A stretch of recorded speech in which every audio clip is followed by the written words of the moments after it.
Hello, and welcome to the Folklore and Fiction Podcast. My name is Kelly MacCath-Moran. I'm a PhD candidate in the Folklore Department at Memorial University of Newfoundland, and I'm also a speculative fiction writer under the pseudonym C.S. MacCath. The Folklore and Fiction Podcast and Dispatch synthesize these passions with a focus on folklore scholarship aimed at storytellers. You'll find the Folklore and Fiction archive along with the rest of my work online at folkloreandfiction.com. Interested listeners will find a link to the current dispatch in the show notes, where a more comprehensive record of this episode can be found, including a bibliography and other references. This episode of the Folklore and Fiction Podcast was first published as a newsletter in June 2019. I'm recording it as a supplemental podcast now so that new listeners and subscribers have an opportunity to engage with the material. In it, I'll be discussing folkloric elements in my short story titled B is for Burned, Every Broken Creature, which was printed in the F is for Fairy anthology of short fiction.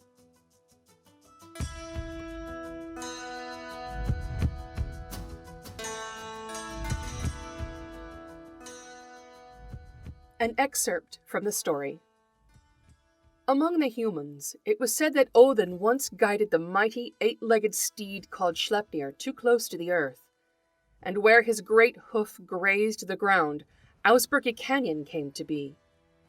The Alfar were not the ancient gods of the north, nor did they worship these holy ones as some of their half-Alfar children did. Neither had they created the canyon with the ship that had brought them to it, and transformed into the capital their descendants inhabited now. Rather, it was as if the Alfar had begged permission of the stones, the trees, and the water to abide there. Rugged cliffs held a council chamber, concert hall, and other compartments filled with contrivances that performed enigmatic tasks.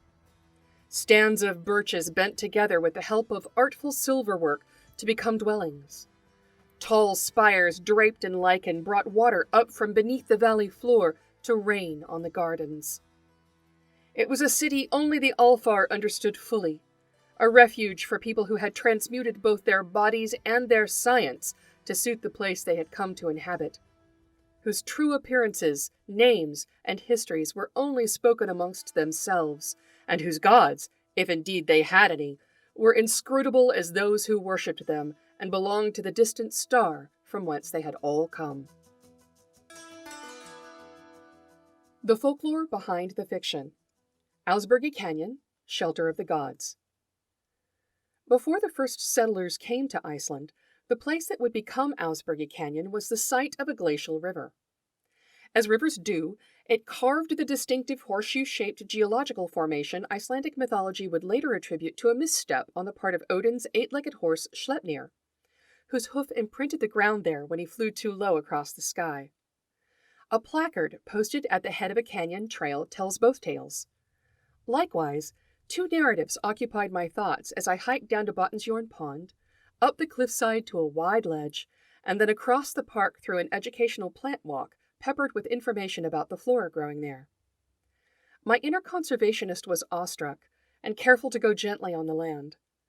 My inner poet was especially kind to everyone I met, remembering that one of Odin's kennings is Gangleri, the wanderer who might appear as a stranger on the road seeking hospitality. In the summer of 2016, and again in the spring of 2017, I visited the canyon, and it was during these two visits that the seed of a novel series took root in my mind. Every Broken Creature is a precursor to that series, which I'm presently preparing to write. The Huldufolk. Ausbergi is a busy place folklorically. It's the shelter of the gods and the capital city of the Alfar, or Huldufolk. These elves or hidden people are said to live in the rocks of the canyon, where they've constructed lovelier, sturdier versions of the houses, concert halls, and other buildings found in our world. It's possible to imagine there that just beyond the veil between us, a jagged rise of stone is a turret, and a resonant howl of the wind is a pair of voices raised in conversation.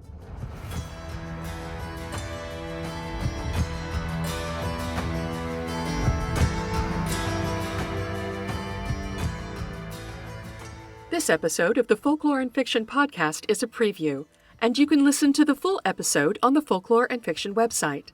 Just click on the dispatch link in the show notes or go to folkloreandfiction.com and sign up for a free account. Thanks very much for your interest. Copyright 2019 to 2023.